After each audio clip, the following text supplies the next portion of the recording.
Hello అండి, welcome to my channel.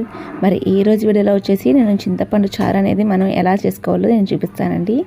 So ఈ విధంగా చేసుకున్నట్లయితే చాలా త్వరగా అయితే ఈ చారు అయిపోతాయి, అలాగే చాలా టేస్టీగా కూడా ఉంటాయండి, చాలా బాగుంటాయి అన్నమాట. సో దానికోసం నేను కొంచెం చింతపండులో ఒక టొమాటో కూడా వేసుకొని మెత్తగా అయితే పిసికేసుకున్నాను. ఈ విధంగా పిసికేసుకున్న తర్వాత దీంట్లో కొంచెం అంత కరివేపాకు, అలాగే ఉప్పు, కారం, పసుపు, అలాగే కొంచెం అంత పొడి మసాలా కూడా వేసుకున్నాను అనమాట. సో నేను ఈ యొక్క చారు కోసం వచ్చేసి అల్లం పేస్ట్ కూడా నేను సిద్ధం చేసుకున్నానండి. ఆ అల్లం పేస్ట్ అయితే మొత్తం అయితే ఈ టైంలో యాడ్ చేయట్లేదు, నేను కొంచెమే వేసుకున్నానండి, జస్ట్ వన్ స్పూన్ వేసుకున్నాను. సో ఎందుకంటే మిగిలిన పేస్ట్ కూడా నేను లాస్ట్ తాలింపు అయితే వేస్తాం కదండి. ఈ రసానికి వచ్చేసి ఎక్కువ అసలు తాలింపే కదండి టేస్ట్. సో తాలింపు అయితే నేను వేసుకుంటానండి. సో కొంచెం కొత్తిమీర కూడా వేసి బాగా 2 పొంగులు వచ్చే వరకు అయితే మరిగించుకున్నాను. ఎక్కువసేపు మరిగినా కూడా చారు చాలా పుల్లగా అయిపోతాయి అన్నమాట.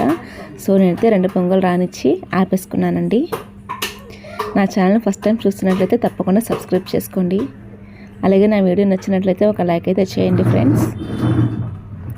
ఇంకా ఎండింగ్లోకి వచ్చేసరికి పొడి మసాలా వేసుకొని ఈ చారుని అయితే నేను పక్కన పెట్టేసుకొని ఇప్పుడు తాలింపు అయితే ప్రిపేర్ చేసుకుంటున్నానండి. ఈ రసానికి వచ్చేసి చారే కదా, తాలింపే చాలా టేస్ట్గా ఉంటుంది కదా. సో దానికోసం అయితే నేను స్టీల్ గిన్నె పెట్టుకున్నానండి. స్టీల్ గిన్నెలో కొంచెం అంత ఆయిల్ తీసుకున్నాను. ఆయిల్ హీట్ ఎక్కిన తర్వాత ఒక ఆనియన్ ఈ విధంగా సన్నగా బారుగా కట్ చేసుకొని బాగా ఫ్రై చేసుకున్నానండి. బాగా ఫ్రై చేసుకున్న తర్వాత ఇంక ఈ టైంలో తాలింపు దినుసులు కూడా వేసుకుంటున్నాను. కరివేపాకు, ఎండుమిర్చి, జీలకర్ర, కరివేపాకు అన్నీ వేసుకుంటున్నానండి. ఇవి కూడా కొంచెం ఫ్రై అయిపోయిన తర్వాత నేను వీడియో స్టార్టింగ్లో అయితే చెప్పాను కదా, అల్లం పేస్ట్ నేను సిద్ధంగా ఉంచుకుంటున్నాను అని. సో ఇంకా ఈ టైంలో అయితే నేను అల్లం పేస్ట్ ఇవి కొంచెం వేగిన తర్వాత అల్లం పేస్ట్ కూడా వేసి ఒక హాఫ్ మినిట్ పాటు బాగా ఫ్రై చేసుకుంటున్నానండి.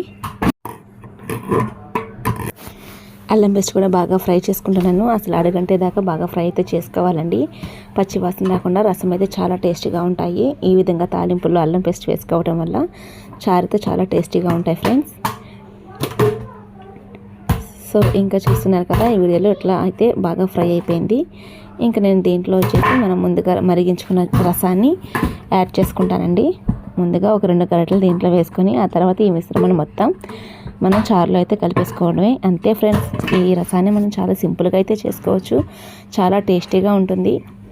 కేవలం ఒక 5-10 నిమిషాలు అయితే మనం ఈ రసాన్ని ప్రిపేర్ చేసుకోవచ్చు ఫ్రెండ్స్. వీడియో కనుక మీకు యూస్ఫుల్గా అనిపిస్తే తప్పకుండా లైక్ చేయండి, అలాగే నా ఛానల్ని సబ్స్క్రైబ్ చేసుకోండి.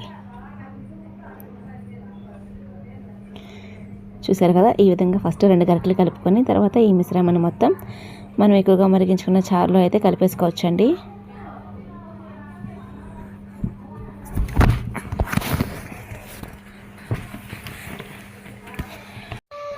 మరి అలాగే నా ఛానల్లో వచ్చేసి ఇంకా మరిన్ని వీడియోస్ అయితే ఉన్నాయండి.